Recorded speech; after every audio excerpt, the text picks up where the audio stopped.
केहू नइखे भरोसा लायक, दुनिया बाटी बड़ी दुखदायक। कैसे जीही केहू दर्द ये तना सह के, हो ये तना सह के। दवा दिल के बनावे के पड़ी, रामदेव बाबा से कह के। दवा दिल के बनावे के पड़ी, रामदेव बाबा से कह के।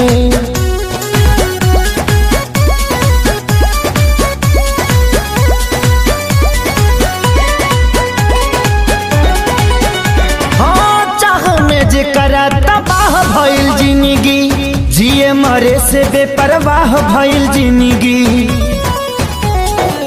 चाह में जेकरा तबाह भइल जिंदगी, जिए मरे से बेपरवाह भइल जिंदगी। जेकरा खातिर सब कुछ कइनी, ओकर नजर में बाबुर भइनी। दिल के गिरल दीवार हमर ढाह के, हो गिरल ढाह के। दवा दिल के बनावे के पड़ी, रामदेव बाबा से कह के। दवा दिल के बनावे के पड़ी, रामदेव बाबा से कह के।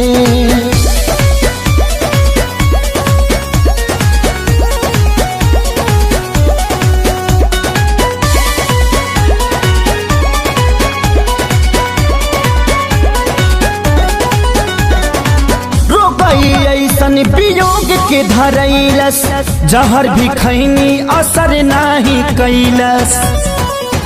हार गई ऐसन वियोग के धरैलस, जहर भी खैनी असर नाही कैलस।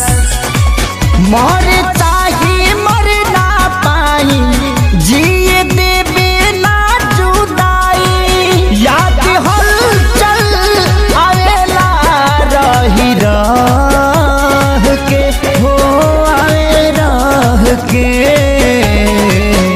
दवा दिल के बनावे के पड़ी, रामदेव बाबा से कह के। दवा दिल के बनावे के पड़ी, रामदेव बाबा से कह